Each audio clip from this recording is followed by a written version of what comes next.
Halo, welcome back to my channel. Kembali lagi dengan aku Muslim. Kali ini kita akan bahas soal UKPPG ya teman-teman ya. Untuk semua guru tahun 2025. Kali ini tentang PCK ya teman-teman ya. Pedagogical Content Knowledge. Apa itu PCK ya teman-teman ya. Kemarin saya sudah beritahu di video sebelumnya ya. PCK itu penjelasannya itu mengenai strategi pembelajaran yang efektif untuk mengatasi kesulitan siswa ya teman-teman ya.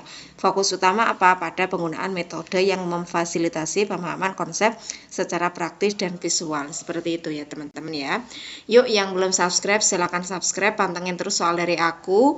Yang sudah subscribe saya doakan semoga dimudahkan, dilancarkan dan lolos UKPPG-nya di tahun 2025 ini. Amin Allahumma amin. Soal yang pertama, Anda memberikan tugas proyek kepada peserta didik. Setelah beberapa hari, Anda melihat ada peserta didik yang kesulitan memulai karena bingung menentukan pendekatan.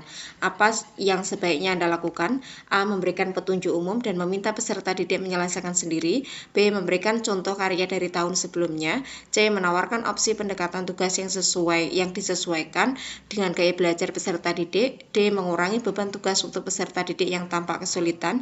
E. Menyerahkan kepada peserta didik untuk menemukan caranya sendiri. Nah, untuk soal yang pertama ini tentang apa teman-teman ya pembahasannya kan di sini jika peserta didik bingung dalam memulai proyek. Nah, guru sebaiknya bagaimana? Apa yang harus Anda lakukan sebagai seorang guru?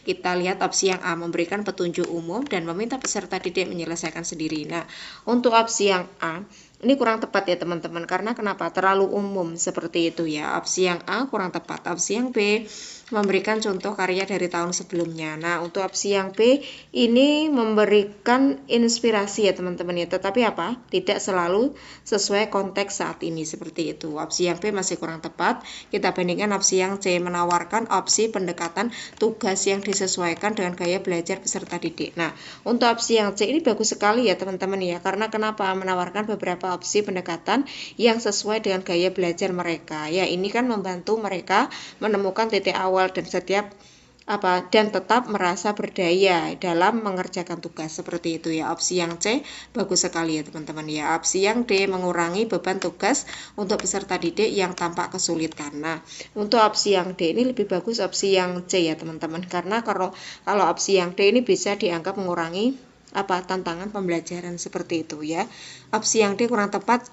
Opsi yang E menyerahkan kepada peserta didik untuk menemukan caranya sendiri. Nah, untuk opsi yang C ini kan menyerahkan kepada peserta didik untuk menemukan caranya sendiri. Nah, untuk opsi yang E ini malah kurang tepat ya. Ini juga sama halnya dengan opsi yang A, terlalu umum seperti itu ya teman-teman ya. Jadi jawaban yang paling tepat adalah opsi yang C.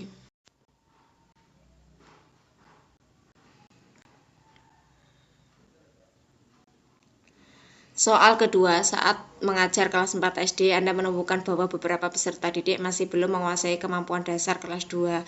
Apa tindakan yang paling tepat berdasarkan prinsip teaching at the right level? A. Memberikan tambahan soal remedial kepada peserta didik yang tertinggal. B. Melanjutkan pembelajaran sesuai kurikulum kelas 4 agar tidak tertinggal.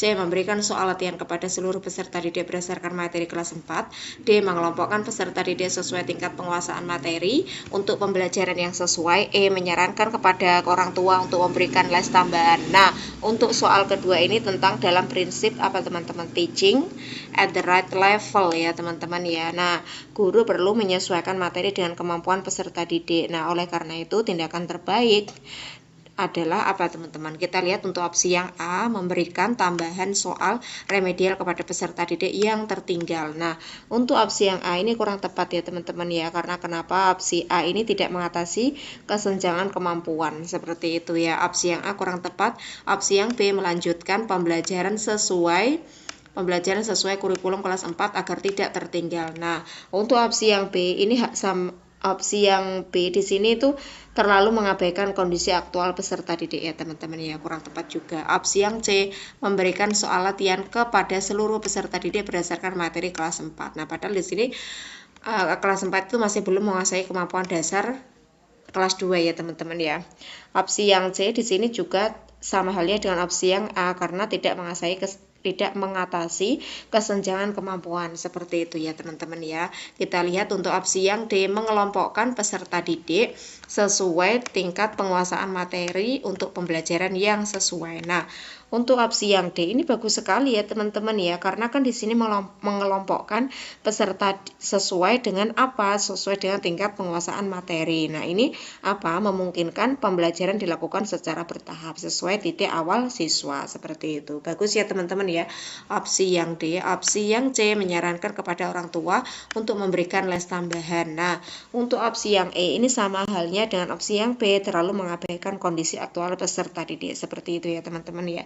Jadi nomor 2 ini jawaban yang paling tepat adalah opsi yang D.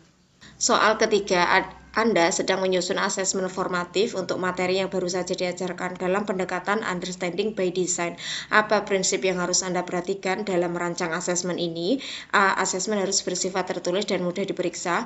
B. Asesmen harus mencakup semua indikator ketercapaian kompetensi dasar. C. Asesmen harus dirancang untuk mengukur pemahaman mendalam, bukan sekedar hafalan. D. Asesmen sebaiknya berupa pilihan ganda untuk objektivitas. E. Asesmen dibuat berdasarkan jumlah soal dalam buku guru. Nah, untuk di soal ketiga ini kan dalam pendekatan UBD atau understanding by design ya teman-teman ya. Nah, asesmen formatif harus dirancang untuk apa? Lah, seperti itu ya.